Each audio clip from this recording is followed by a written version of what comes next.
Mến chào các bạn đã đến với kênh của Đào Ly. Hôm nay Đào Ly sẽ hoàn tất cái áo cưới. Nó thật là đẹp phải không các bạn? Nó trong vắt như pha lê. Các bạn nhìn xem. Hoa chen lá, lá chen hoa. Rất là tuyệt đẹp. Chúng ta cùng nhau thực hiện nhé các bạn.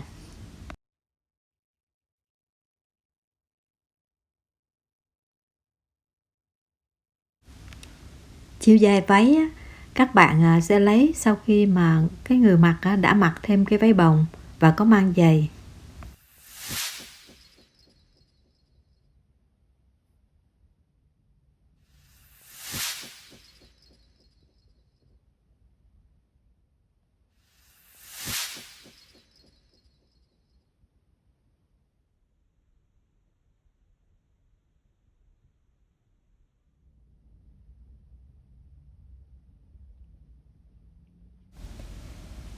Với cái rập này để sử dụng cắt cho lớp voan kiến và lớp ren.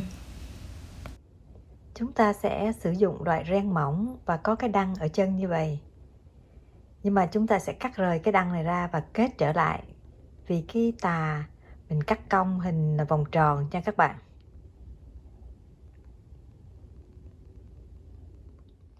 Các bạn sẽ dùng kim gút để giữ nó nằm im ở trên cái lai áo. Sau đó là chúng ta sẽ để nó lên bằng máy và may dính nó lại. Sử dụng cái rập này để cắt xong cái lớp voan kiến và lớp ren. Các bạn sẽ rã miếng nó ra như vậy. Mình sẽ cắt theo đường hình quạt này các bạn. Nang quạt này mình cắt nó ra xong mình lấy rộng cái vòng eo. Bây giờ AC nó sẽ là gấp 3 cái vòng eo của ban đầu nha các bạn. Xong rồi để mình nhúng lại đó cho nó có cái lớp xếp nhúng. Và các bạn sẽ chú ý ở cái phần lai này các bạn, mình sẽ cắt dài hơn cái rập cũ khoảng 3 cm nha các bạn. Là tại cái voan nó lớp xốp nó sẽ bung lên, còn cái ren nó rũ xuống, như vậy thì nó sẽ bằng nhau nha các bạn. Cũng thôi cái lớp voan nó sẽ tưng lên, nó lòi cái lớp ren thì sẽ không có đẹp.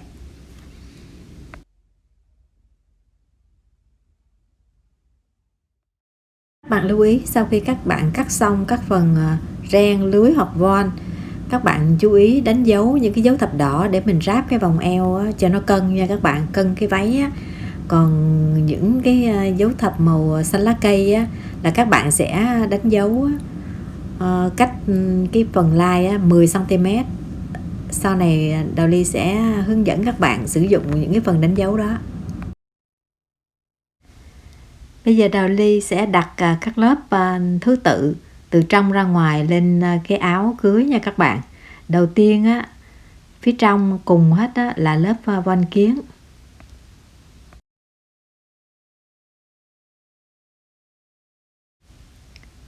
Lớp thứ hai sẽ là lớp voan.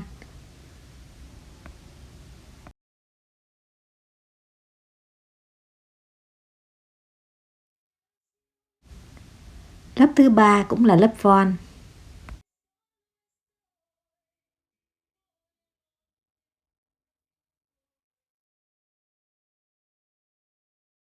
Và lớp thứ tư cũng là lớp voan luôn nha các bạn.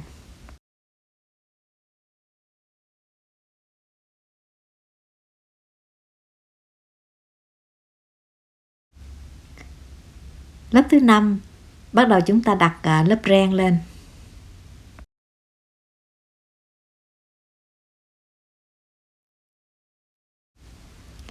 Lớp thứ sáu tiếp tục là lớp voan.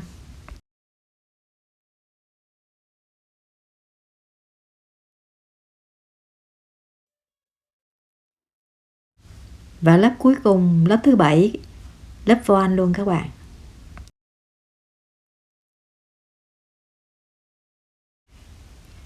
Các điểm Đào Ly nói các bạn đánh dấu tại cái điểm dấu thập màu xanh lá cây, các bạn nên đánh dấu bằng cây kim tây.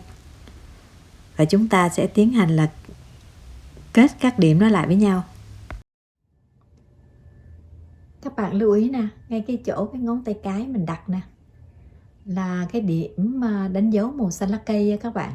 Các bạn sẽ xỏ một sợi chỉ, các bạn giữ cái lớp bên ngoài nè với cái lớp bên trong, một đoạn chỉ là hơn 1 tấc, để nó giữ cho các lớp vải này các bạn có thể di chuyển nhưng mà không bị xô lệch quá xa. Và các bạn sẽ làm tiếp với cái lớp kế tiếp là các bạn cứ làm như vậy cho tới hết các lớp nha các bạn. Đến đây là mình xong cái phần ráp cái thùng vào cái thân áo. Tiếp đến là chúng ta sẽ phủ ren ngay cái phần eo rũ xuống cái thùng váy nha các bạn.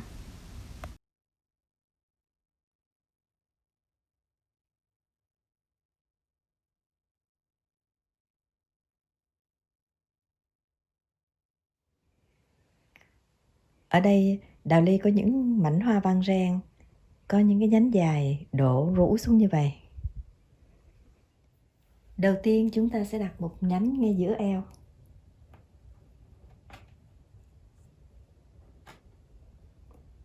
Cái phần bông lớn ở trên và cái phần hoa văn rũ thì chúng ta sẽ cho nó nằm xuôi xuống. Kế tiếp chúng ta lại đặt hai nhánh hai bên hông nha các bạn.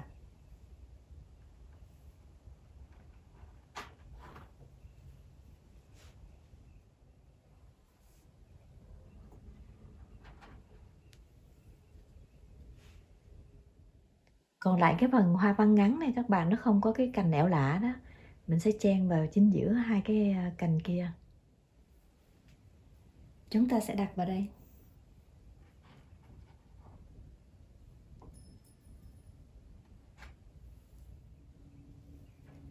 Các bạn sẽ xoay chuyển cái hoa văn cho nó phù hợp để mình phủ kín cái phần mình muốn che lại.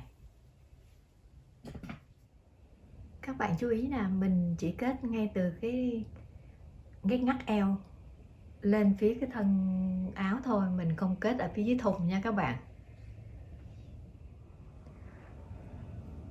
Còn phần ren ở phía dưới thì mình chưa có kết nha các bạn.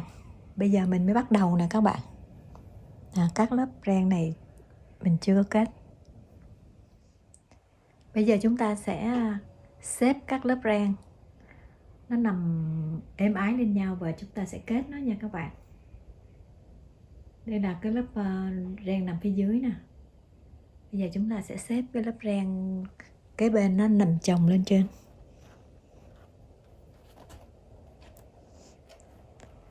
Các bạn cứ để mà các bạn thấy nó êm ái là ok.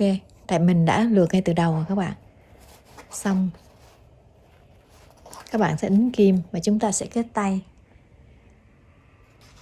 Khi mình kết xong cái đường này rồi đó, mình sẽ xem lại cái phần này nè, nó sẽ thừa những cái lớp lưới đó các bạn. Chúng ta sẽ cắt bỏ nó đi để cho nó rõ cái hoa văn và nó đẹp đó các bạn.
Chúng ta đã hoàn tất xong cái áo cưới trong mơ.